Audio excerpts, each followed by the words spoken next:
Olá, pessoal, tudo bem com vocês? E hoje na nossa aula nós vamos continuar a matéria de verbos. Vamos lá? Por que nós estamos aprendendo essa matéria? Nós estamos aprendendo verbos para aprender a escrever. Quando eu for fazer um texto, se eu estiver falando de algo que aconteceu no passado, ou seja, ontem, semana passada, mês passado, o ano passado, eu tenho que saber me referir. Como assim?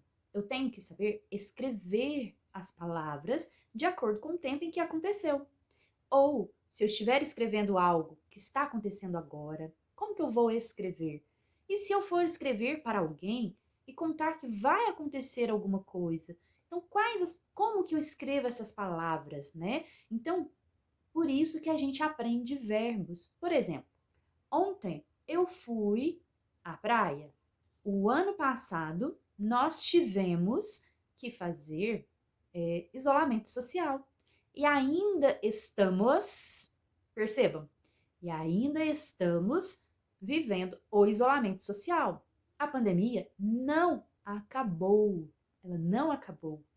Perceberam que as palavras que eu usei, eu flexionei, ou seja, eu conjuguei este verbo? Por isso que nós estamos aprendendo a conjugar os verbos. Para conjugar os verbos, o que eu preciso?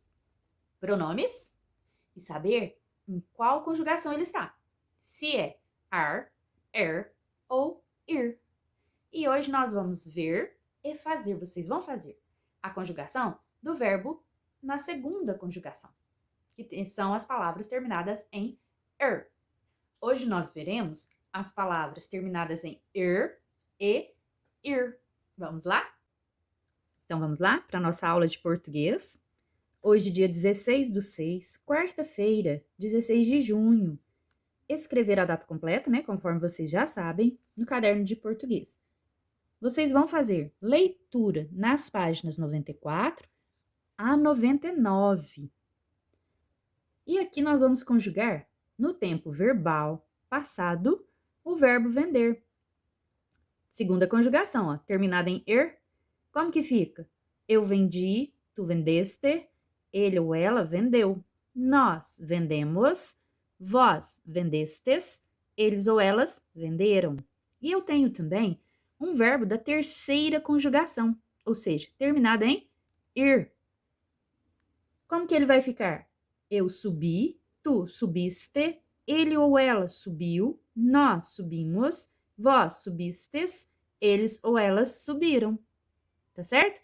Então, estes aqui são dois exemplos de verbos terminados em er, verbos terminados em ir. Observe a conjugação dos verbos acima e conjugue os verbos correr e partir. Você vai conjugar aqui, ó, o verbo correr. Como que vai ficar? No passado, viu, pessoal? O tempo passado. Ó, tempo verbal passado, tempo verbal passado, tá bom? Então, vocês vão conjugar aqui embaixo também no passado, tá certo? Aí vocês vão conjugar o verbo correr no passado. Eu, tu, ele ou ela, nós, vós, eles ou elas. Como que vai ficar? Observe o exemplo acima. E depois vocês vão conjugar o verbo partir. Como que vocês vão fazer? Do mesmo jeitinho do modelo acima, do exemplo acima. Acima vocês têm o verbo subir e aqui embaixo vocês vão conjugar o verbo partir, tá certo? Vamos lá para o livro? Aqui na página 94, nós temos aí o capítulo 2, entre cenas, cores e balões. Lembram que nós já estudamos sobre onomatopeias e já começamos sobre histórias em quadrinhos? Vamos ver mais um pouquinho? Os personagens que aparecem na história a seguir são muito conhecidos. O que você sabe sobre eles? Pelo título, o que você acha que vai acontecer nessa história? 1. Leia a história em quadrinhos para ver se o que você pensou se confirma. Depois, comente com quem está lendo aí com você sobre o título, se o título combina com a história. Mônica e Cebolinha, em Que Bagunça. Aí aqui o Cebolinha, né? Ai, ahá, agora não tem para onde ir. Observem as imagens. Olha, eles estavam aqui de repente. Cebolinha!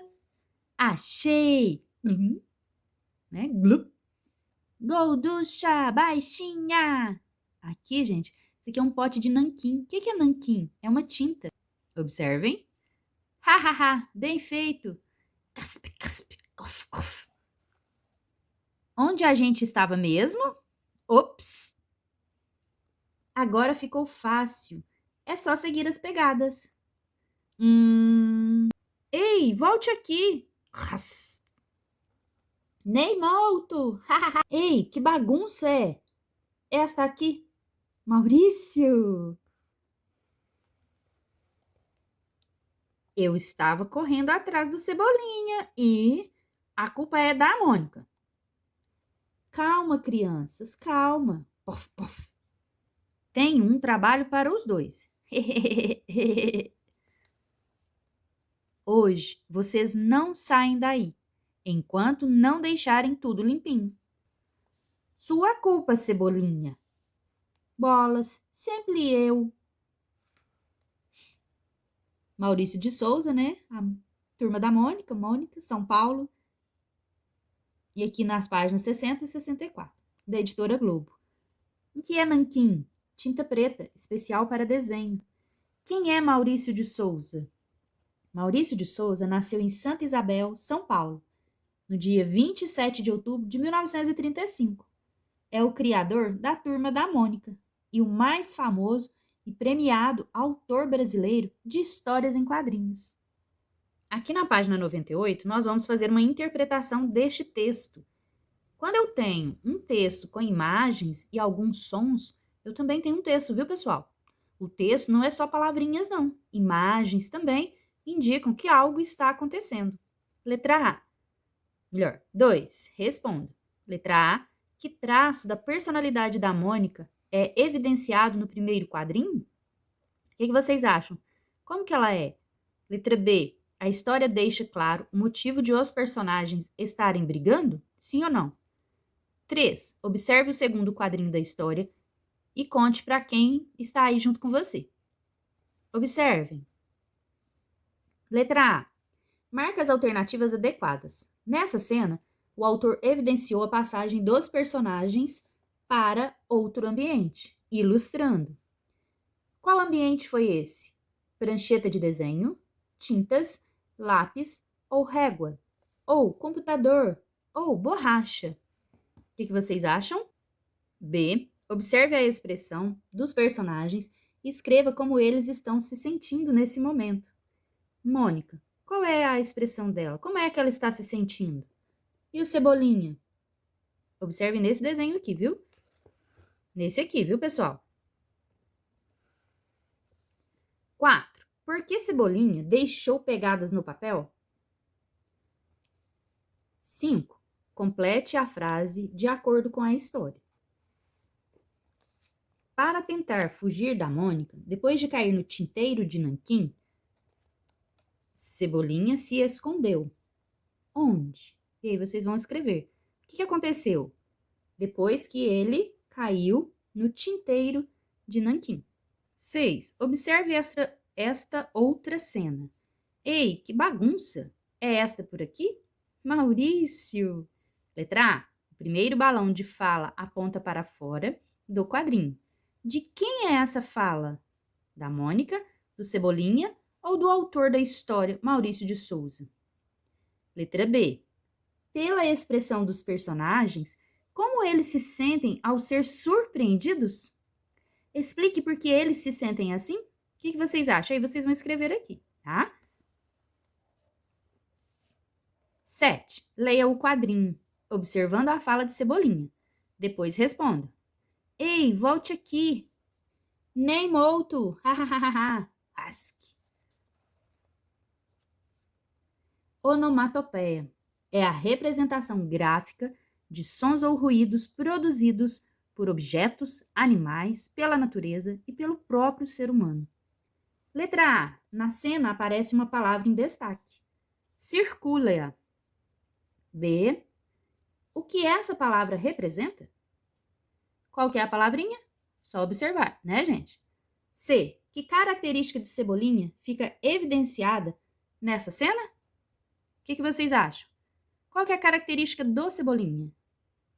E aí vocês respondam, tirem as fotos e me enviem, tá bom? E aí, pessoal, gostaram da historinha? Perceberam que ele mostrou como se faz uma história em quadrinhos? Vocês fizeram também, lembram? Lá da história em quadrinhos do meio ambiente que vocês já me entregaram? Ficaram ótimos. Inclusive, depois nós vamos montar o mural, tá? Tá ficando uma gracinha. Vocês capricharam, hein? Pessoal, vocês, né, meus alunos lá da sala de aula, se tiverem qualquer dúvida, né, sobre os tempos verbais, a conjugação verbal e essa parte, né, eu acredito que vocês não vão ter dúvida, porque é só interpretação do texto. Mas qualquer dúvida, me chame lá no WhatsApp, que eu terei maior prazer em responder, tá bom? E você, que é meu aluno aqui do YouTube, né, só aqui do YouTube, se tiver alguma dúvida, deixe aqui nos comentários. Terei o maior prazer também em respondê-los, ok? Um grande beijo e até a próxima aula.